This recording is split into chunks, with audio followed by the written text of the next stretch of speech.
CBT News, your number one resource for auto industry news and content. You're watching Inside Automotive with Jim Fitzpatrick.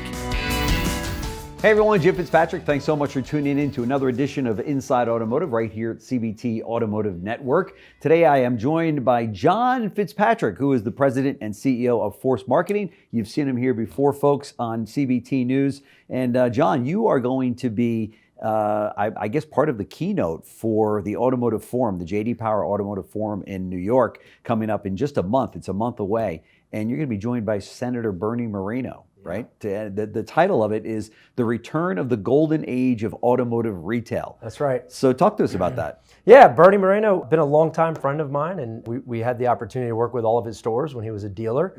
And so our relationship goes back over a decade. And now he's a U.S. Senator and the first car guy, the first car dealer in the Senate to make it to the Senate. And he's got a big agenda for the auto industry. Sure. And he's following President Trump's agenda as well. And he has a big belief that we need to bring manufacturing jobs back to Ohio first, because he's an Ohio senator, but certainly to the United States. Right. And, he's got some opinions on, tariffs and where that will lead us, and a variety of other things, including one of his initiatives. He wants to make the automotive industry a subcategory, a subcommittee of Congress, and I think that's an important thing for us to have.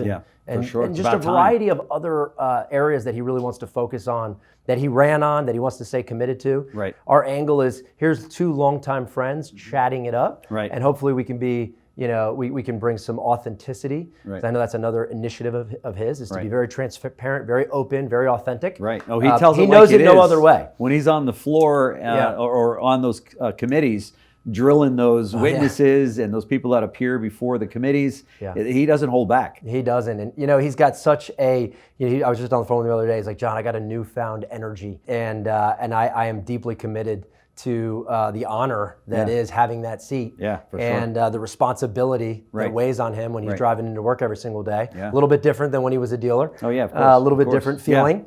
And he's jacked up to make some real impact, some real changes for the better. And I think he's not alone. With most of the people that came to Washington under the Republican side anyway, a lot of the Trump appointees, they're rolling up their shirt sleeves and they're making waves big time. We're going to talk about all of those things at the Auto Forum, and I think it'll be very beneficial for anyone in attendance. Certainly that has interest in the auto industry, because that'll be a majority of the focus. Well, the number one thing on everybody's mind, and I'm sure it's going to be the number one question during the Q&A, will be, Senator Moreno, what about these tariffs? And while he's not here right now, what I'd like to get what your opinion is on this, and what are you feeling? I mean, you work with hundreds of dealers all over the country. What's the consensus out there among your clients? Do they spend money on marketing? Do they not? What's the future look like? We just came off of a couple of very difficult months, although I spoke to a dealer today that's got a number of stores in the Midwest, and he said, we're having just a phenomenal March. He doesn't know what happened. In fact, his take was that inadvertently that he thinks Trump's tariffs might have been a good thing, because people are now racing into the dealership. He feels that, based on his conversations that he's had with a number of his customers, that I better get the car now and not hold off on the decision, because it could cost me 25% more. Yeah.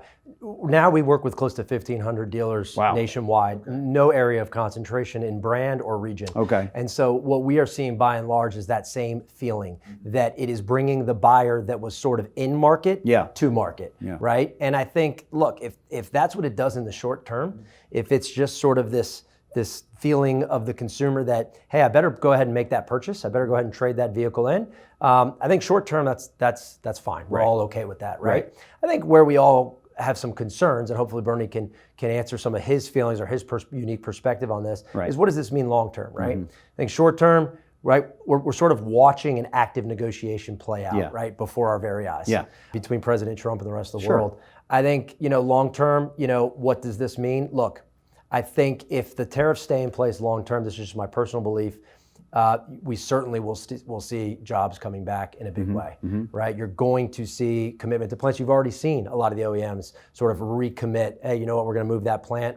We're going to put it in the United States, where before we were going to take it to Mexico or another country. Sure. So I think that there's an opportunity for this to play out in a good way. Will there be, will the changes, require some changing sentiment for sure. Of course it will.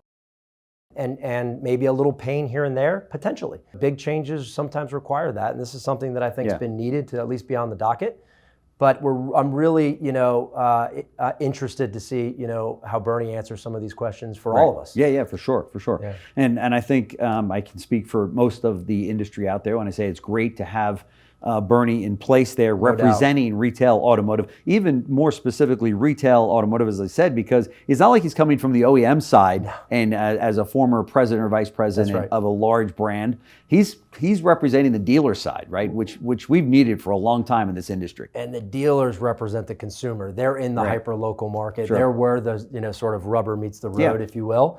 And another thing, right off the bat, right? He said, hey, we're going to have 30 offices across Ohio. I was at his swearing in. He told all of the people that were there, I'm having 30 offices across Ohio. We're going to answer every phone call, every text, and every email in 24 hours. Wow. That's the way he ran his business. That's what got him from one store to 15 stores.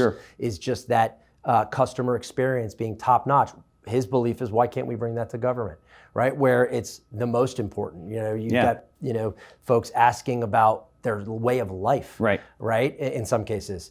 And he wants to at least make sure that they respond quickly, and that they've got their best interest at heart. And he's done just that so far. I mean, look, it's only been 55, 60 days, something like that.